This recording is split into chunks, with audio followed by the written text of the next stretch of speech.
Hello friends, in this video and next video we are going to learn about GrigBagLayout Manager and how GrigBagLayout Manager works with GrigBagConstraints to obtain a more flexible layout. So in this video we are going to learn about three important properties of GrigBagConstraints: fill, WeightX, and finally WeightY with a small experiment.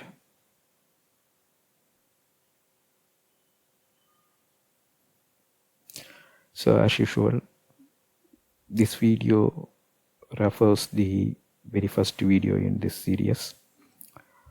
This video assumes that AWT frame window is ready.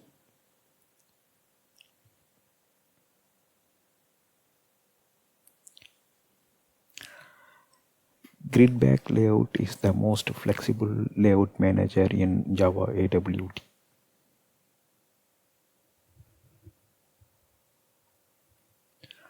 But this flexibility comes with a overhead of complexity.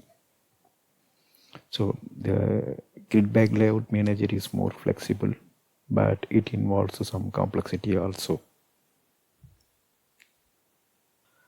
Using this layout manager, you can add components in relation with the existing component. That means the component which was already added to the layout manager. The component which was already added to the container. The layout manager manages those components.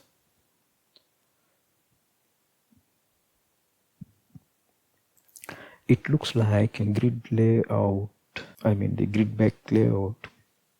The first impression shows you that it is like a grid layout, but the GrigBagLayout is more flexible than a grid layout. For example, in grid layout, each component occupies a cell.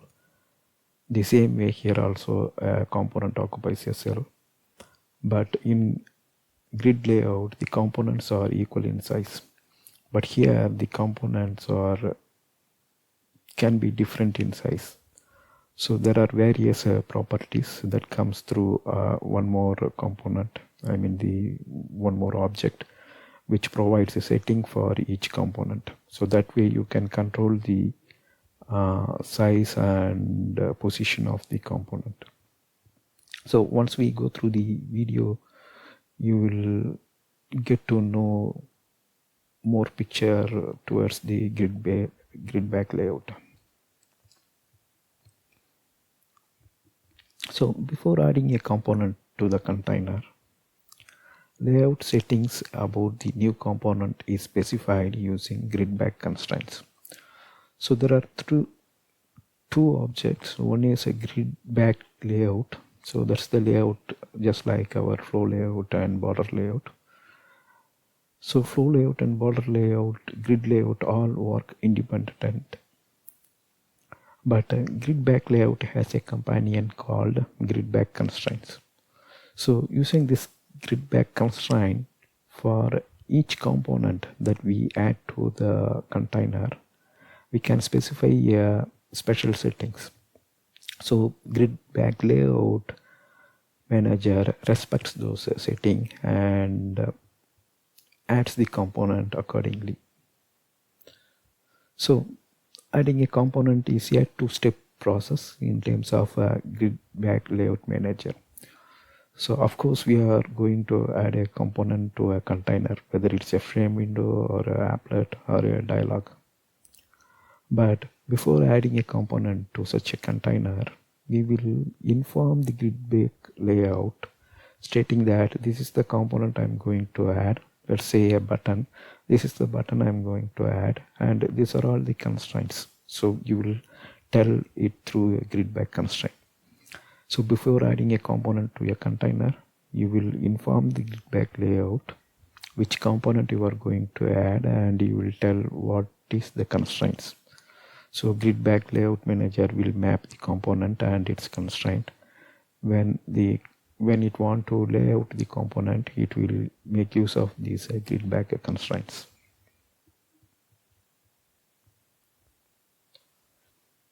Alright, now let us look at the very first example. Here if you see, we are creating 5 buttons.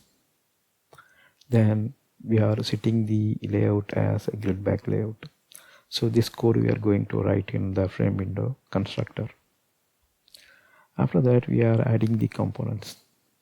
So if you look at here, we doesn't specify any grid back constraint. So what happens, GrigBagLayout will lay out these 5 buttons according to the default of GrigBagConstraints. Now first let us experiment how these 5 buttons appears.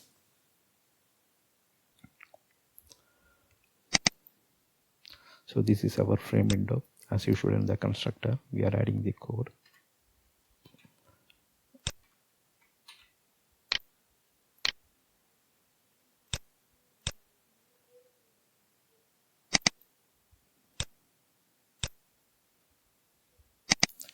Alright, so required references are added.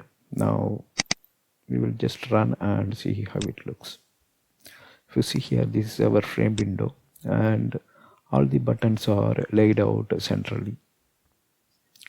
So each button size is based on the label specified in the button. So for example, let us change btn to as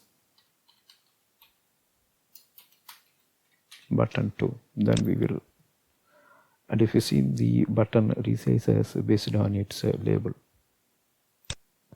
So this is the default behavior. So the button is laid out center in horizontal. When you take vertical, in vertical also it is laid out centrally. So the button is added here, then it is spanning left and right. So if you see all 5 as one component, then you can see how it is added towards the center of the frame. So if I resize it, you can see it will still maintains that center position. All right.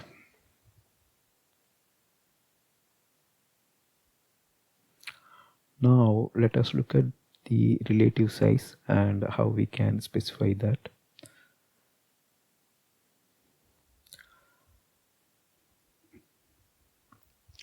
So we create 5 buttons, then this time we create a grid back layout and we store a reference in a GBL. Then we are setting the layout to the frame window. So now frame window, whenever a control is added to this frame window, the grid back layout accompanying the frame window manages those controls. So here what we are doing, we are creating a grid back constraint. So the reference name is gcon. Then for grid back constraint, we are setting a fill method here, gcon.fill. Fill is the method in the grid back constraint, and we are setting grid back constraints dot horizontal. So this tells that fill the component horizontally. So previously we saw button 1, button 2 and through button 5 was added to our frame window, which is managed by the grid back layout, and we saw that those buttons are arranged centrally.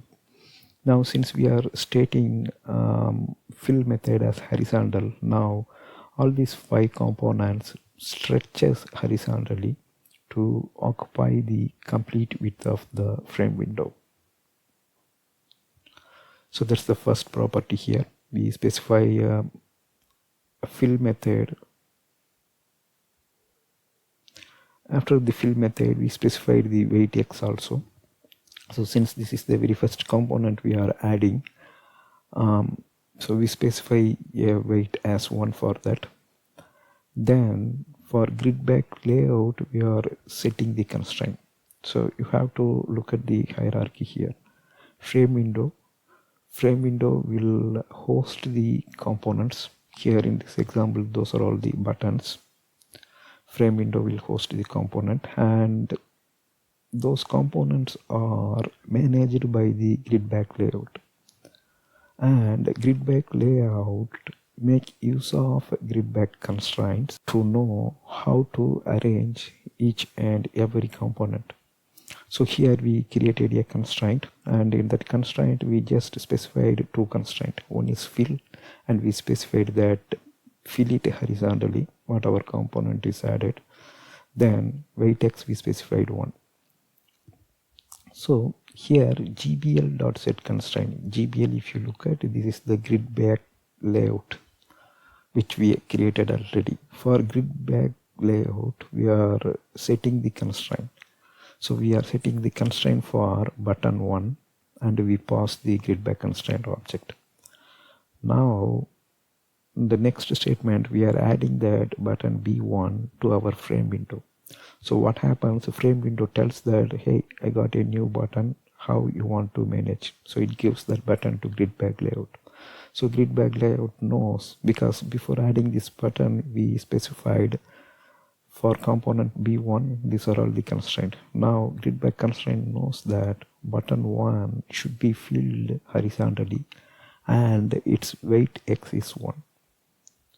Alright, so WeightX at present we cannot explain. So when we add next button, that time I will explain what is WeightX so that you can understand it easily.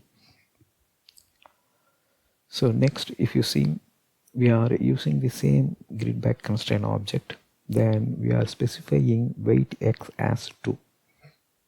So after that we are setting the constraint to GridBagLayout and we are associating B2. B2 means button 2. So we already created that. That's the reference we are passing, button 2, and we are passing the GridBagConstraint. So what is the change between the button 1 and button 2 in terms of a GridBagConstraint? So the fill method is same, horizontal, but WeightX is changed. All others are same. So whatever we gave to B1, the same we are using, with an exception of WeightX equal to 2. So that means now the GridBagLayout manager knows button 2 should be rendered the same way button 1 was rendered. That means the button 2 should fill horizontally. Button 1 should also fill horizontally. Button 2 should also fill horizontally. That means they both should occupy the entire width. So previously the entire width is occupied by only one button. Now since we added one more button here, B2, B1 and B2 both occupies the entire width of the frame window.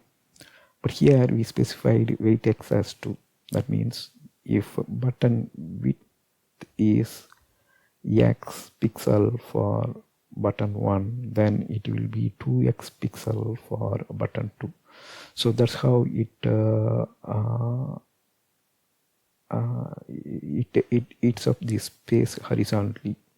That means let's say a frame window width is 60, then if button 1 takes up 20, then button 2 will takes up 40 in that width. Alright, so after this what we are doing, we are going to add button 3, but we reset the WeightX to 1. That means button 1 and button 3 will render in same width, but button 2 will be rendered in twice the width of button 1 and button 2. So here we specified WeightX. Why? Because previously when we are adding button 2 we specified WeightX as 2. Since we want to pass the GridBagConstraint before adding button 3, we are resetting it back to 1. So WeightX is 1 and fill is horizontal. So button 3 should be laid out the same way how button 1 was laid out previously. So that's what we are telling it to the GridBagConstraint. So if you see here, we are adding two more buttons, B4 and B5, and this time we are not setting any special constraint to GCon. That means button 1, button 3, 4 and 5 all have same constraint, and button 2 has a special constraint. That means its width x is 2. For all others the width x is 1. So that's what the gist here for all the 5 buttons. Now let us explore this in Eclipse and see how the button looks. So before going to Eclipse, if you look at here, before adding each component to the container, that means the container is the frame window here, we are setting the GridBag layout manager with the component as well as its constraint. So the relation we are setting, after that only we are adding the buttons. And we added 5 buttons, and in that 5 button 2 is having a weight x of 2 and all other buttons are weight x of 1. That means all other buttons, button 1, button 3, button 4, button 5 appear in same size, and button 2 will be the biggest one. That means the doubled size.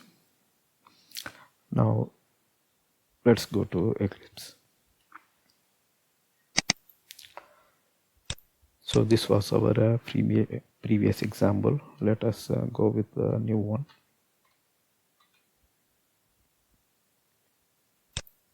So here we are using a GridBag constraint. So that comes from Java.AWT.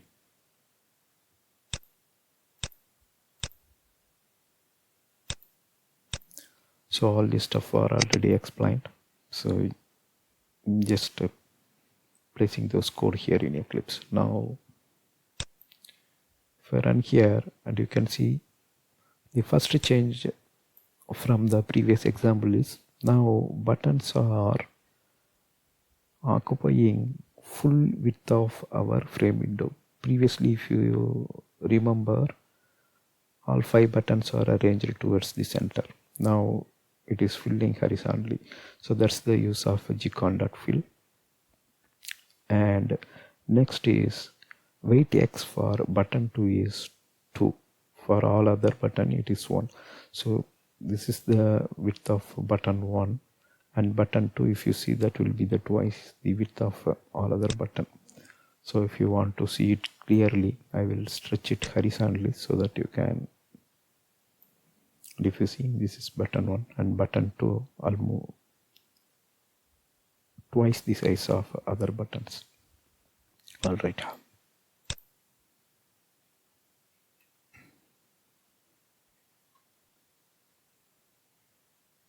Okay, now we will go to our third example. So we saw 5 buttons. In the first example, we saw they are arranged centrally.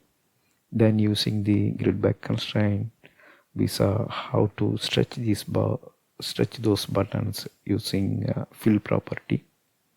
Then we saw how to specify the relative size using the WeightX property. Now we will see how to arrange the buttons in a new row. So we are going to use the same 5 buttons. So if you see, whatever button we created in the previous example, the same button we are creating, and label also the same. GridBag layout was created, references in GBL. Then we are handing over the layout manager to frame window. So now frame window is managed by the GridBag layout. So whenever this control is added, GridBag layout will manage those controls. Here if you see, we are creating GridBag constraint. Fill is horizontal, WeightX is 1. We are adding the constraint to button 1, and after that we are adding the button 1. So we are doing the same stuff as we did in the previous example. Next, this time if you see, we are specifying the grid width. GrigBagConstraints.reminder, that's what we are using. So we already added button 1.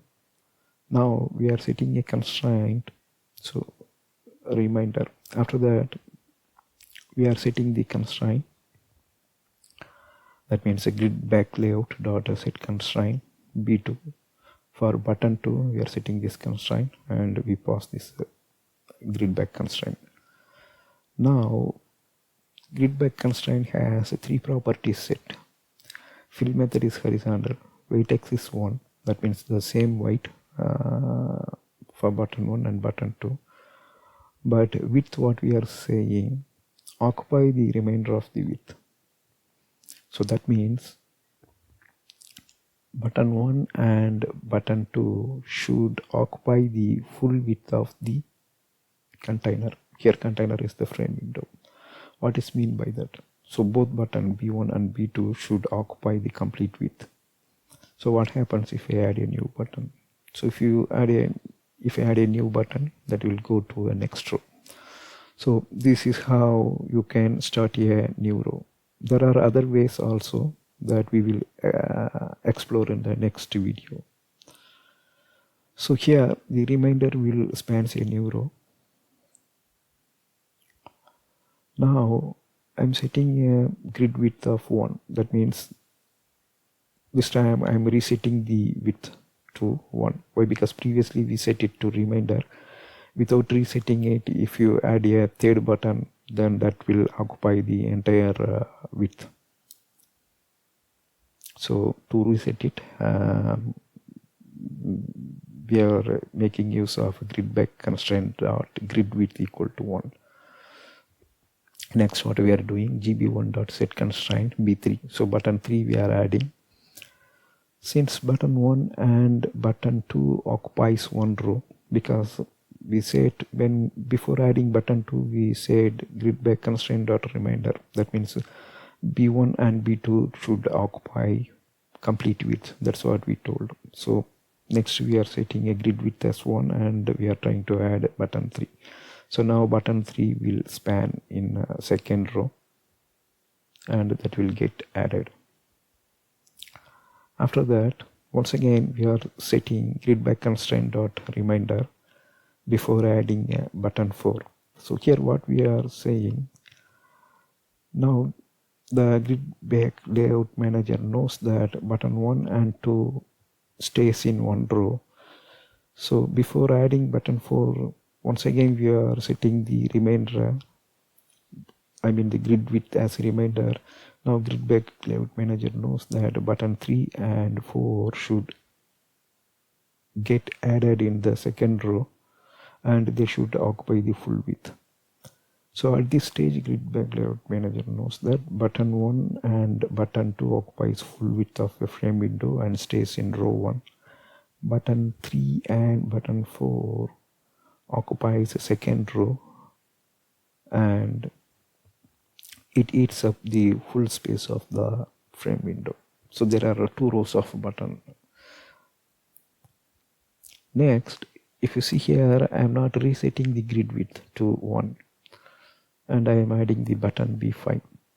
So now the GrigBagConstraint for button 5 is fill method is horizontal, WeightX is 1, grid width is remainder. Why? Because while adding button 4 we set grid width as remainder. So while adding button 5 also the same constraint goes. So what happens now? Now we are saying that button 5 should occupy the remaining width. That means button 5 is in the third row and it should occupy the remaining width, in the sense it should occupy the complete width. Alright, now let us go to Eclipse and see how it works. So to a quick glance here is button 1 and button 2 is added in the first row. Then button 2 and button 3 is added in the second row. Then button 5 is added in the third row. And since grid width is a remainder, it occupies the entire width. And the fill method is horizontal, so the button 5 spans horizontally, occupies full width of frame window and stays in a separate row. That means the third row. Right, now we will go with our third example.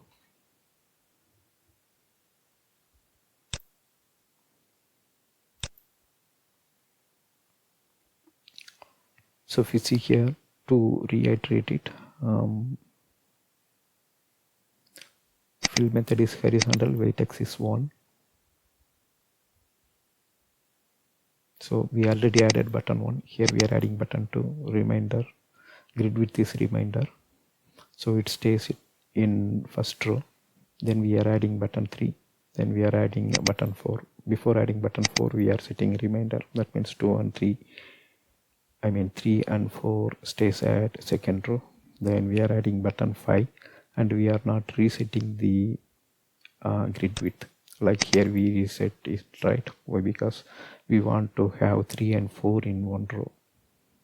Since here we are not setting the grid width to 1, the constraint for button 5 is fill is horizontal, WeightX is 1, and grid width is remainder. So it occupies full width of the frame window.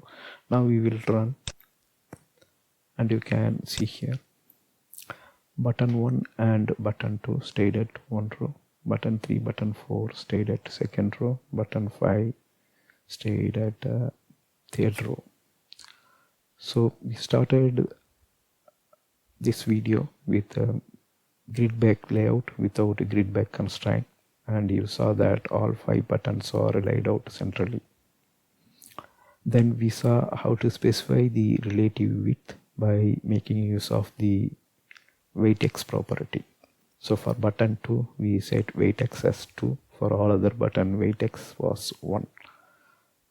Now we are making use of the reminder, and we are seeing how the buttons are laid out in a separate row.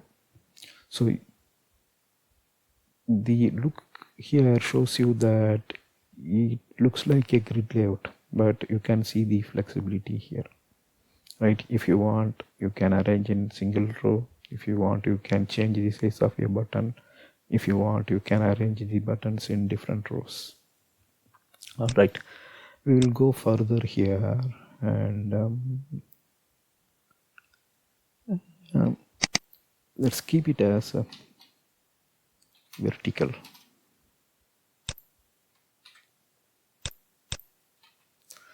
Now if I execute it, you can see the layout got changed.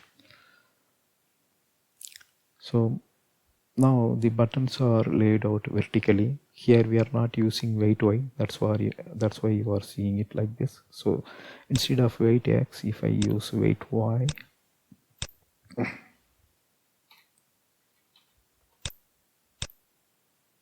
if you see, now it occupies the complete height instead of width.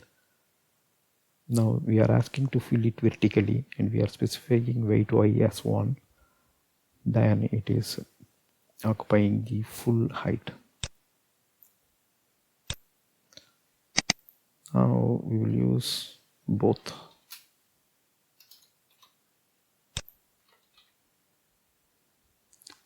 We'll use weight Y as 1 and weight X as 1.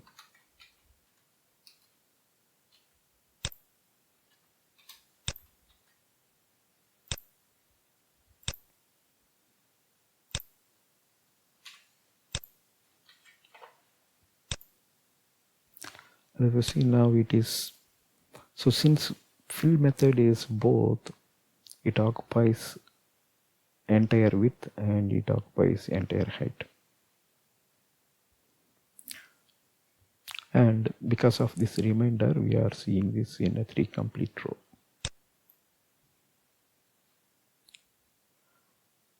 That's all here in this video. Thank you for watching. Bye.